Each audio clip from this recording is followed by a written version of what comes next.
जय जिनेंद्र साथियों, सक्सेस मंत्रा में आप सभी का स्वागत है।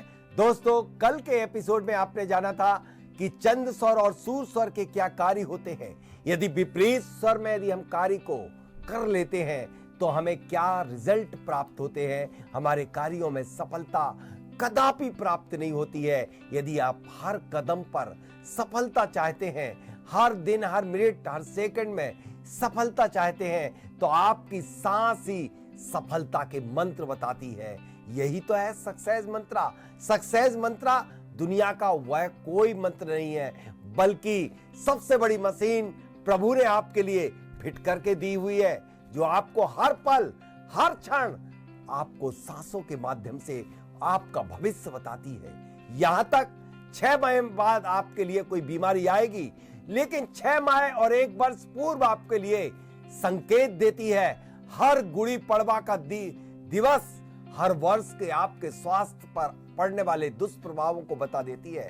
आप स्वस्थ रहेंगे इस वर्ष में या स्वस्थ रहेंगे, आप धन धान्य से पूरित होंगे कि नहीं होंगे, किसान को बता देती है कि वह उसकी फसल कैसी होगी, और विद्यार्थी को बता देते हैं कि उसका सफलता का सक्सेस रेट क्या होगा।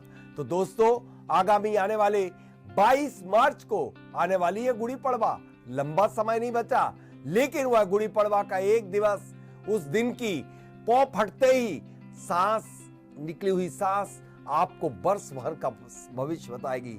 लेकिन दोस्तों, उससे पूर्व अभी हम चल रहे थे कि स्वर के कार्यों पर, कि चंद स्वर और सूर स्वर के जिस तरह से कार्यों को हमने जान लिया था, उस तरह से उनको लिए भी जानना जरूरी है। जब दोनों नासिका छिद्र चलती हैं, यानी कि जब सुषुम्ना नाड़ी काल चलता है, तब कौन से कार्य करना चाहिए, कौन से कार्य नहीं करना चाहिए। कई लोगों को सफलता प्राप्त जिन कार्यों में नहीं हो पाती है, बल्कि दिया हुआ उधार पैसा वापस नहीं लौटता है, की हुई शादी में तलाक हो जाती है, और आप कोई भी कार्य के लिए टेंडर डाल देते हैं या किसी भी यात्रा को निकल जाते हैं, तो यात्रा विफल हो जाती है और टेंडर आपको नहीं मिलता है। दुनिया का कोई भी, संसार के जितने भी कार्य है, यदि आप सुषुम्ना नाड़ी यानी दोनों नासिका छिद्रों से वायु का फ्लो हो रहा हो, उस समय यदि संसार के कोई भी कार्य कर दोगे, वह संसार के सारे कार्य अनसक्सेस हो जाएंगे। तो दोस्तों, यह सांसें आपको बताती हैं, आपको हिदायत देती हैं, बल्कि आपके मृत्यु के पूर्व 4 घंटे, 6 घंटे, 8 घंटे पूर्व दोनों नासिका छिद्रों से वायु का फ्लो हो जाता है। वह आपको संकेत देता है कि आपका समय काल 12 घंटे या 24 घंटे बचा है। जब आपकी नासिका छिद्र सिर्फ 48 मिनट को उल्टी चलने लगती है, सिर्फ इनहेल होने लग जाता है, यानी कि आपके 48 मिनट शेष रह गए हैं। हर एक्सीडेंट के पहले या हर घटना, बुरी घटना घटित होने के पहले, हर आपको बुरा संदेश प्राप्त होने के पहले, हर कार्यों में अनसक्सेस होने के पहले, आपकी सुषुम्ना नाड़ी का प्रवाह काल यानी दोनों नासिका छिद्र से वायु का वेग चलना लंबे समय को शुरू हो जाता है, जो कि 1 या 2 मिनट को रहना चाहिए। वो लंबे समय जब हो रहा हो, तब समझ लेना वह संकेत देती है आपकी सांस कि आपके सामने कोई घटना घटित होने वाली है, आपको कोई ना कोई निगेटिव संदेश प्राप्त होने वाला है, या आप कहीं ना कहीं असफल होने वाले हैं। देखिए, दुनिया में सारे भविष्यवक्ता फेल हो जाते हैं इस भविष्यवक्ता के सामने। इसलिए बहुत सारे ज्योतिषी, बहुत सारे स्वर विज्ञानियों ने अलग अलग तरह से बातें कही है, लेकिन यह विद्या ठीक वैसी है, ना हर्र लगे ना फटकरी रंग चोखा हो जाए, ना 5 पैसे खर्च करवाती है और ना 1 सेकंड बर्बाद करवाती है, ना आपके लिए पूजा पाठ करवाती है, और फिर भी आपके सफलता 100% दिलाती है। तो दोस्तों, आज से प्रारंभ कर दीजिए स्वर विज्ञान के लिए। कहीं दुनिया में भटकना नहीं है, बल्कि आपको अपनी सांसों की भाषा पढ़ना सीखना है। इसे किसी प्रयोगशाला में नहीं जाना है, अपनी इस प्रयोगशाला में एडमिशन लेना है। एडमिशन लेने का तरीका मैं बता दूंगा, बस कुछ मत करिए, अपने आप को अंतर ध्यान में बैठ जाइए, अपने दोनों हाथों को इस तरह से मिलाइए, नासिका छिद्र के मध्य में लाइए, एक्सहेल कीजिए, अपनी सांस को बाहर फेंकिए। यदि लेफ्ट पटल पे आ रही है चंद चल रहा है, राइट पे आ रही है तो सूर चल रहा है, तो चंद स्वर चलते वक्त चंद स्वर के कार्य करिए और सूर स्वर जब का फ्लो चल रहा हो तो सूर स्वर के करिए। यदि विपरीत करें तो विपरीत रिजल्ट आपको प्राप्त होंगे। आइए अब हम समझते हैं सुषुम्ना नाड़ी के कार्य। जब दोनों नासिका छिद्र से वायु निकलती है तो यात्रा करेंगे तो यात्रा अनसक्सेस हो जाएगी, शादी करेंगे तो तलाक हो जाएगा, और यदि व्यापार की शुरुआत करेंगे तो आप व्यापार में फेल हो जाएगा, मित्रता करेंगे तो मित्रता फेल हो जाएगी। जितने भी विकलांग बच्चे जन्म लेते हैं वो उनका कोई दोष नहीं, बल्कि आपके गलत स्वर में बच्चे को कंसीव करने के कारण उसे जीवन भर कष्ट भोगना पड़ता है। और आप भी जीवन भर कष्ट उठाते हैं तो सही स्वर में आप काम करिए।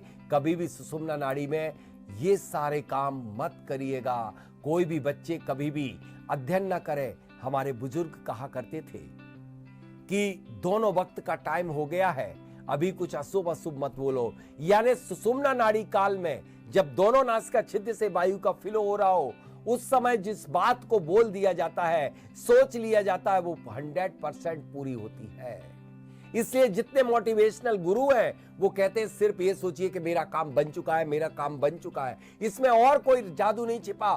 भले मोटिवेशनल गुरु कुछ भी नहीं जानते, इसमें छिपा है सबसे बड़ा रहस्य कि हर घंटे में 1 या 2 मिनट के लिए सुषुम्ना नाड़ी चलती है। उस समय भी यदि आप अपने सबकॉन्शियस माइंड में कमांड दे देंगे कि मैं सक्सेस हो गया, मेरा बिजनेस सफल हो गया, मेरे डूबे हुए पैसे वापस आ गए, मैं सीए, आईएएस, आईपीएस के एग्जाम में सक्सेस हो गया, या मेरे बच्चे सुखी हैं और मैं एक अच्छा इंसान हूं, मैं धनवान हूं, मैं ज्ञानवान हूं, तो निश्चित रूप से आप सब कुछ प्राप्त कर लेंगे। ऐसा कहा जाता है कि यदि 108 बार यदि आप सबकॉन्शियस माइंड में जो कमांड दे देते हैं सुषुम्ना नाड़ी काल में, तो 1 करोड़ 1% वह कार्य बन जाता है। और यदि आप निगेटिव मैसेज दे देते हैं तो 1 करोड़ 1% भगवान भी ऊपर से आ जाए तो आपको सफलता नहीं दिला सकते। इसलिए आज के बाद आप संकल्प ले लीजिए कि आज से आप निगेटिव थॉट अपने सबकॉन्शियस माइंड में नहीं देंगे। आपको एक मैं बात बता दूं कि जिस दिन आपको 4 बजे सो के उठना होता है, उस दिन आप अपने सोने के पूर्व आप अपने कमांड देते हैं कि मुझे आज 4 बजे उठना है। घड़ी का कांटा बाल के बराबर यहां वहां नहीं होगा, 1 सेकंड आगे पीछे नहीं होगा, लेकिन आपकी सोल की घड़ी आपको डॉट, आपका सबकॉन्शियस माइंड आपके लिए डॉट 4 बजे उठा देता है। तो आप दुनिया को क्यों पूछ रहे हैं, दुनिया से क्यों जान रहे हैं? आप अपना सबकॉन्शियस माइंड को कमांड दीजिए और आप कभी भी कोई भी कार्य सुषुम्ना नाड़ी में ना करें। सुषुम्ना नाड़ी में करना क्या है? सिर्फ सुषुम्ना नाड़ी में प्रभु का चिंतन भजन करना है, अध्ययन भी नहीं करना है। सिर्फ प्रभु का चिंतन, आत्म ध्यान, और आपके लिए उस समय कर सकते हैं आप और भी क्या काम, सिर्फ भजन भक्ति जाप देना। इसके अलावा दुनिया का कोई भी प्राणायाम, योग, साधना कर सकते हैं, क्योंकि उस समय यह मन जो है डायरेक्ट कनेक्ट टू गॉड, प्रभु से कनेक्ट रहता है। यदि आप प्रभु के कनेक्शन में कोई दूसरे संसार की चीजें लाओगे तो निश्चित रूप से असफल हो जाएंगी। इसलिए ध्यान रखना कि हमारे मदर फादर लोग या हमारे ग्रैंड फादर मदर हमेशा बोलते थे कि संध्या काल का समय हो गया, शुभ बात बोलिए। तो उसके पीछे यही रहस्य छिपा हुआ था कि शाम के टाइम पे लंबे समय के लिए सुषुम्ना नाड़ी हर व्यक्ति के लिए आती है। यदि उस समय जो बोल दिया जाता वो हो जाता है। इसलिए कभी भी आपको अशुभ बोलने को लिए नहीं कहा। सिर्फ संध्या काल का मतलब होता था कि आप आरती करना प्रारंभ कर दीजिए, प्रभु की भक्ति करिए, उसे संध्या काल कहा जाता था। वही संध्या काल का नाम है सुषुम्ना नाड़ी। यानी अब आप काम करेंगे संसार के तो संसार से आप छूट जाएंगे, और यदि आप काम करेंगे अध्यात्म के तो प्रभु से जुड़ जाएंगे। तो प्रभु से जुड़ने के लिए आप सुषुम्ना नाड़ी में करेंगे प्रभु का ध्यान।